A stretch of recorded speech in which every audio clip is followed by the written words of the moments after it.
നമസ്കാരം. കഴിഞ്ഞ ദിവസം നമ്മുടെ ആരോഗ്യമന്ത്രി പുറത്തുവിട്ട ഒരു റിപ്പോർട്ടിന്റെ പ്രകാരമാണ് ഇത്തരത്തിലൊരു വീഡിയോയുമായി നിങ്ങളുടെ മുൻപിലേക്ക് എത്തുന്നത്. തികച്ചും പേടിപ്പെടുത്തുന്നതും ഭയാനകവുമായ ഒരു റിപ്പോർട്ട് തന്നെയാണ് അത്. നമ്മൾ അതിനെ സൂക്ഷ്മമായി പഠിക്കേണ്ടതുണ്ട്. എന്താണെന്നല്ലേ? നമ്മുടെ കൗമാരക്കാർ, അതായത് 15 വയസ്സ് മുതൽ 24 വയസ്സ് വരെയുള്ള യുവാക്കൾക്കിടയിൽ ഇപ്പോൾ ഏറ്റവും അധികം എയ്ഡ്സ് രോഗങ്ങൾ കാണപ്പെടുന്നു എന്നാണ് ആരോഗ്യമന്ത്രി പുറത്തുവിട്ട റിപ്പോർട്ട് പ്രകാരം പറയപ്പെടുന്നത്. എങ്ങനെയാണ് നമ്മുടെ കൗമാരക്കാരിൽ ഇത്തരത്തിലുള്ള ഭീകരമായ ഒരു രോഗം കടന്നുകൂടുന്നത്? അതിന്റെ പിന്നിലെ രഹസ്യം എന്താണ്? തീർച്ചയായും നമ്മൾ അതിനെക്കുറിച്ച് പഠിക്കേണ്ടതുണ്ട്. എങ്ങനെയാണ് ഈ രോഗം കടന്നു വരുന്നത്?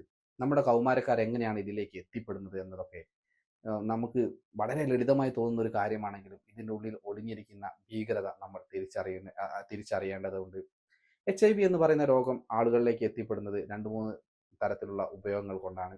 ഒന്ന്, സിറിഞ്ച്. ഒരേ സിറിഞ്ച് തന്നെ പല ആളുകൾ ഉപയോഗിക്കുകയാണെങ്കിൽ അത് HIV എന്ന് പറയുന്ന ഒരു രോഗം നമ്മളിലേക്ക് എത്തിപ്പെടാൻ സാധ്യതയുണ്ടെന്ന് പറയുന്നു. രണ്ട്, ബ്ലഡ് ഡൊണേറ്റ് ചെയ്യുക, ബ്ലഡ് മാറ്റുക, അത്തരത്തിലുള്ള കാര്യങ്ങൾ. അതായത് എന്തെങ്കിലും അപകടമൊക്കെ പറ്റി നമ്മൾ മറ്റൊരാളുടെ ബ്ലഡ് സ്വീകരിക്കുകയാണെങ്കിൽ അതിലൂടെ HIV എന്ന് പറയുന്ന ഒരു രോഗം നമ്മളിലേക്ക് എത്തിപ്പെടും എന്നാണ് പറയപ്പെടുന്നത്. മൂന്നാമത്തെ ഒരു കാര്യം എന്ന് പറയുന്നത് സുരക്ഷിതമല്ലാത്ത ലൈംഗിക ബന്ധം തന്നെയാണ്. നമുക്ക് ഈ ആരോഗ്യമന്ത്രി പറഞ്ഞ റിപ്പോർട്ടുകളെ കുറിച്ച് ഒന്ന് പരിശോധിക്കാം. സംസ്ഥാനത്ത് യുവജനങ്ങളുടെ ഇടയിൽ HIV അണുബാധ വർദ്ധിച്ചു വരുന്ന സാഹചര്യത്തിൽ അതീവ ജാഗ്രത പാലിക്കണമെന്ന് ആരോഗ്യവകുപ്പ് മന്ത്രി വീണ ജോർജ്. 15-നും 24-നും ഇടയിൽ പ്രായമുള്ളവരിൽ പുതിയതായി രോഗം സ്ഥിരീകരിക്കുന്നവരുടെ എണ്ണത്തിൽ ആശങ്കാജനകമായ വർധനവാണ് ഇപ്പോൾ കണ്ടുവരുന്നത്. തിരുവനന്തപുരം ചന്ദ്രശേഖരൻ നായർ സ്റ്റേഡിയത്തിൽ നടന്ന ദേശീയ യുവജന ദിനാഘോഷത്തിന്റെ സംസ്ഥാനതല ഉദ്ഘാടനം നിർവഹിച്ച് സംസാരിക്കുന്നതിനിടയിലാണ് മന്ത്രി ഈ കണക്കുകൾ പുറത്തുവിട്ടത്. 15-നും 24-നും ഇടയിലുള്ളവർക്കാണ് ഏറ്റവും കൂടുതൽ HIV ബാധിച്ചു കാണുന്നത്.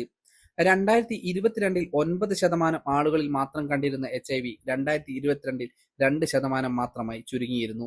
എന്നാൽ 2024-ൽ 14.2%-മായി ഇത് ഇരട്ടിയായി വർദ്ധിക്കുകയും ചെയ്തു.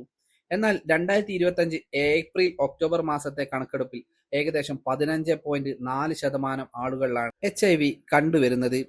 ചെറുപ്പക്കാർ ചതിക്കുയിൽ വീഴാതിരിക്കാൻ ബോധവൽക്കരണവും പ്രതിരോധ പ്രവർത്തനങ്ങളും ഊർജിതമാക്കുമെന്ന് മന്ത്രി വ്യക്തമാക്കി. ദേശീയ ശരാശരിയേക്കാൾ കുറഞ്ഞ HIV സാന്ദ്രതയാണ് കേരളത്തിലുള്ളതെങ്കിലും കുടിയേറ്റവും മറ്റു സംസ്ഥാനങ്ങളിൽ നിന്നുമുള്ള ആളുകളുടെ വരവും രോഗവ്യാപനം വർദ്ധിപ്പിക്കുകയാണ് ചെയ്തത്. കഴിഞ്ഞ 3 വർഷത്തെ കണക്കുകൾ നോക്കുകയാണെങ്കിൽ ആകെ പുതിയ കേസുകൾ 4477 ആണ്. പുരുഷന്മാർ 3393, സ്ത്രീകൾ 1065, ട്രാൻസ്ജെൻഡർ വിഭാഗത്തിൽപ്പെടുന്നവർ 19, ഗർഭിണികൾ 90 ആളുകളാണ് HIV ബാധിതരായിട്ട് ഉള്ളത്. ഇതിന്റെ പ്രതിരോധവും ചികിത്സയും ഒന്ന് നോക്കാം. സുരക്ഷിതമല്ലാത്ത ലൈംഗിക ബന്ധം, അണുവിമുക്തമല്ലാത്ത സിറിഞ്ചുകൾ വഴിയുള്ള മയക്കുമരുന്ന് ഉപയോഗം, രക്തം സ്വീകരിക്കൽ, അണുബാധയുള്ള അമ്മയിൽ നിന്ന് കുഞ്ഞിലേക്ക് എന്നിങ്ങനെയാണ് HIV പകരുന്നത്. രോഗം നേരത്തെ കണ്ടെത്തി ശരിയായ ചികിത്സ തേടുകയാണെങ്കിൽ മറ്റൊരാളിലേക്ക് പടരുന്നത് തടയാനും ഗുണനിലവാരമുള്ള ജീവിതം നയിക്കാനും സാധിക്കും. എയ്ഡ്സ് ക്ഷയരോഗ മുക്ത കേരളമാണ് സർക്കാരിന്റെ ലക്ഷ്യം, മന്ത്രി കൂട്ടിച്ചേർത്തു.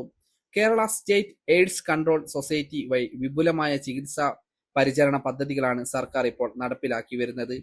ജീവിതശൈലി രോഗങ്ങൾക്കെതിരെ കേരളം വെൽനസ് മിഷനിലേക്ക് നീങ്ങുകയാണെന്നും മന്ത്രി കൂട്ടിച്ചേർത്തു.